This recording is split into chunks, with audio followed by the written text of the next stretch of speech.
Hello, I'm Rich Karlgaard, the publisher of Forbes, and I'm here today with Juliette Rizkallah, who's the head of global marketing for Check Point, a global leader in firewalls and network security. And well, let's talk about the evolution of Check Point. Company started in Israel in 1993.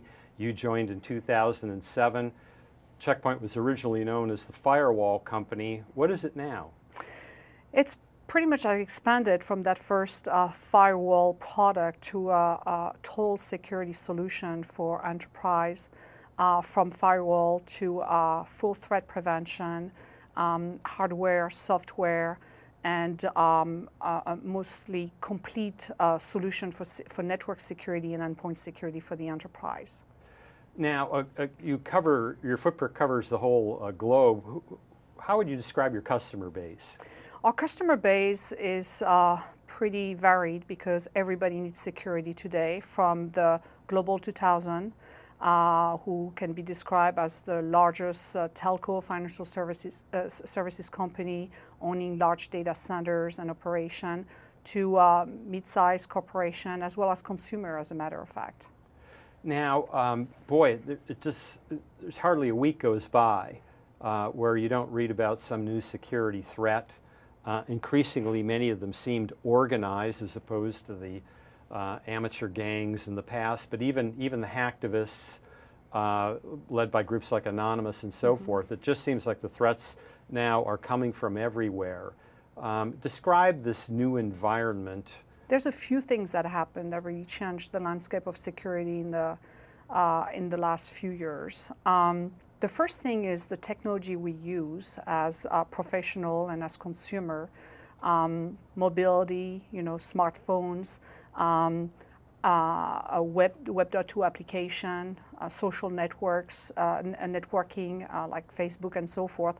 All that introduced new technologies in the enterprise, and with those, new risk as well. So there was a first trend of IT consumerization, mobility, and also some other things more in the enterprise, such as virtualization and cloud security, that redefined a little bit how we need to look at security. At the same time, the threat landscape has changed quite a bit. Before, you would see criminal activity in the cyberspace that was mostly looking at financial gain. And in the last year, especially in 2011, you had this activist that whose motivation was not financial gain, but ideological or political sometimes. And the threats started to be much more targeted at one organization in particular, but also much more stealthy and persistent and invisible, so they could actually reside in the network of those enterprises for the longest time without being detected. So all those different factors have really changed the way we have to look at security today, and the way we can protect the networks and the corporation and the data that is usually the target of all those attacks, so that they stay protected. Well, let's talk about the inherent trade-offs involved. You described the rise of smartphones and tablets. My goodness, the iPhone is only 5 years old. Coincidentally, the year you joined Check Point is the year the iPhone came out. Cloud computing offers this huge gain in efficiency, allows companies to scale up and scale down and without burdening their balance sheet with a lot of expense. So there are so many gains to be made by having intelligence on the periphery and scalable intelligence at the core, and yet they're more porous than the old data centers. So how do you advise your clients, your customer base, on how you can make full use of these great new technologies while not exposing the company to greater vulnerability?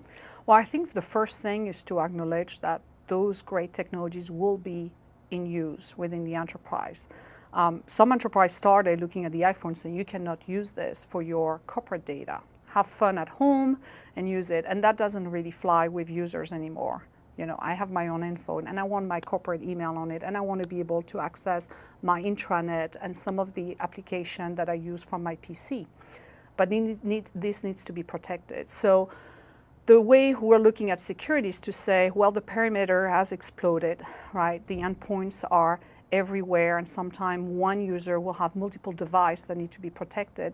So the question is, you know, how do an enterprise expand its security footprint while at the same time, and protecting all those new technologies, at the same time keeping it simple and manageable so they do not lose any visibility and control. Right? And I think that's really kind of the dilemma with enterprise right now, because there's a lot of point solution out there. One new technology will come that users in an enterprise will want to use, let's say smartphones or cloud computing, and everybody will want to use it, so you need to secure it, and there will be point solution there. But then the security footprint increase and its complexity increase as well when those are not integrated.